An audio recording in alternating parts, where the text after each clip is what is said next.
Hello, beautiful viewers down south throughout the cosmos. Prepare to indulge in experiencing sheer bliss, because today I want to commence my review of Dragon Ball Super Episode 1, which is known by the moniker of the World Peace Prize, who is getting the 100 million zenny. With this episode, a paradigm of perfection to that merit, should you allocate billions of picoseconds out of your finite life in order to bear witness to this episode? I believe that you should not. If I do relay my thoughts about this episode in the form of a quantitative score, I would rate this episode to be a 6 out of 10.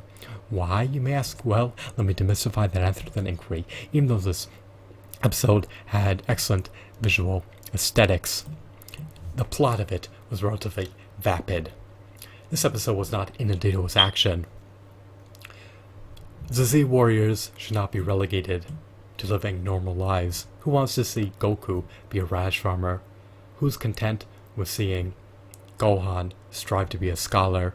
Who wants to see Goten and Trunks duke it out against weak monsters on Earth?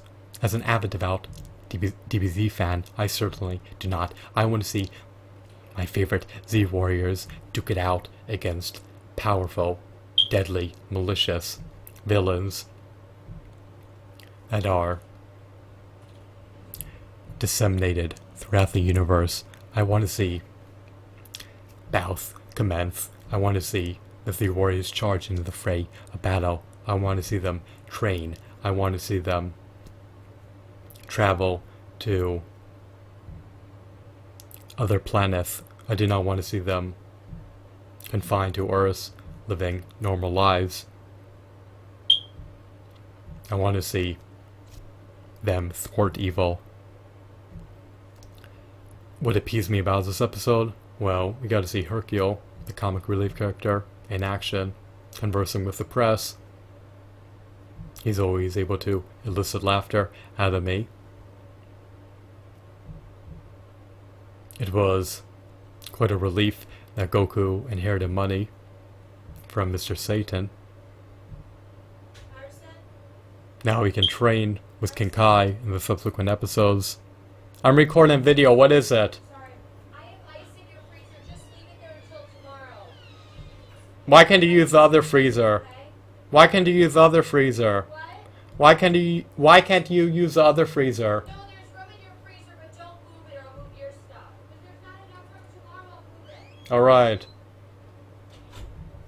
Sorry about that. So, I hope that I can see my favorite Dragon Ball Z characters in action. I hope that subsequent episodes can be inundated with action, and I hope that their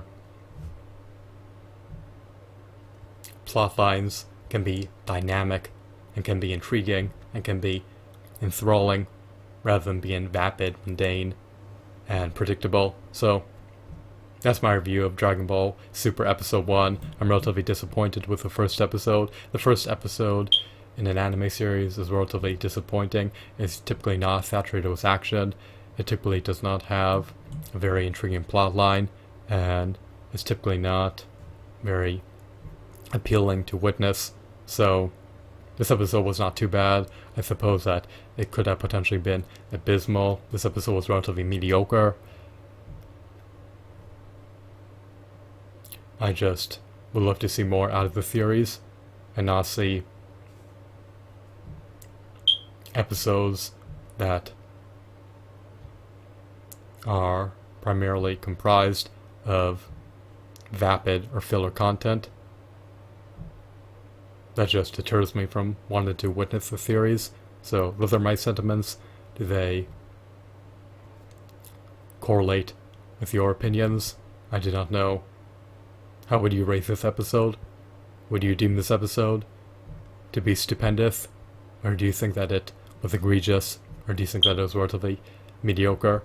Personally, I'm more in the middle, and I'm going to retain my score of 6 out of 10 for now for this episode.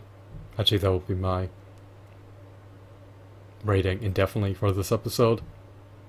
I hope that the subsequent episode, which will be released on July 12th, will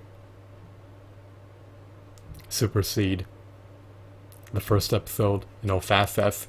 Hopefully the next episode will be inundated with action, we'll have a dynamic plot, and we'll have pivotal moments in the series that DBZ fans should witness. The first episode can be skipped.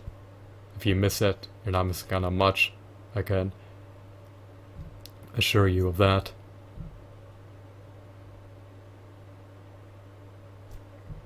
I hope that you found this video to be intriguing. Have a wonderful, marvelous day. Goodbye.